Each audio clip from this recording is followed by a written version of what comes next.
अगर भक्त का प्रेम सच्चा हो तो भगवान उसके लिए नंगे पांव दौड़े आते हैं। वहीं बात जब कन्हैया की हो तो कहने की क्या, अपने भक्तों के लिए वह न जाने कितने रूप धरते हैं और कितनी ही अनगिनत लीलाएं कर चुके हैं, जिनका प्रमाण हमारे धार्मिक ग्रंथों में मिलता है।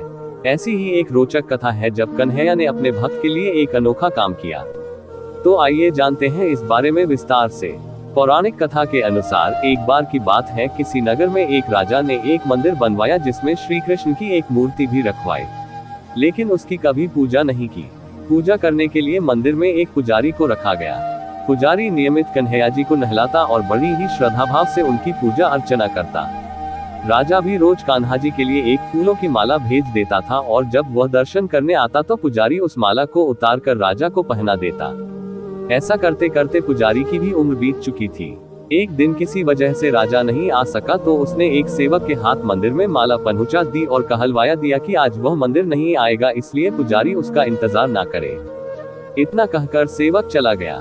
पुजारी ने हमेशा की तरह कन्हैया जी को माला पहना दी, लेकिन जब शाम हुई तो पुजारी यह सोचने लगा, माला उतार कर किसे पहनाई जाए। उसने सोचा क्यों न ये माला आज मैं ही पहन लूं, वैसे भी मेरी उम्र हो चली है, जीवन का क्या पता कब खत्म हो जाए। इतना सोचकर पुजारी ने माला उतारकर अपने गले में डाल ली, लेकिन इतने में ही सेवक आ गया और उसने बताया कि राजा की सवारी मंदिर में पहुंचने वाली है। राजा की सवारी आने की बात जब पुजारी ने सुनी तो वह डर गया। उसने सोचा कि अगर राजा ने उसे देख लिया तो वह तो मरवा ही डालेंगे। आनन फानन में पुजारी ने माला उतारकर वापस कन्हैया जी को पहना दी।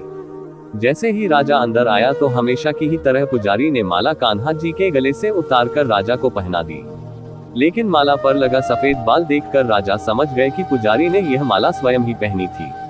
बस फिर क्या था, राजा क्रोधित हो उठे और उन्होंने गुस्से में पुजारी से पूछा कि माला पर सफेद बाल कहां से आया।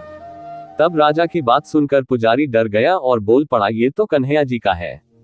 अब तो राजा और भी क्रोधित हो गए, क्योंकि कान्हा तो भगवान है और उनके बाल सफेद कैसे हो सकते हैं। इसीलिए राजा ने फरमान सुना डाला कि कल श्रृंगार के समय राजा खुद आएंगे और देखेंगे सच में ही कान्हा जी का सफेद बाल है या पुजारी झूठ बोल रहा है। उन्होंने कहा कि अगर पुजारी ने झूठ बोला होगा तो उसे फांसी दे दी जाएगी। राजा का फरमान सुनकर पुजारी का बुरा हाल हो गया। उसने सोचा अब क्या करे, कहाँ जाए, अब तो उसका मरना तय है।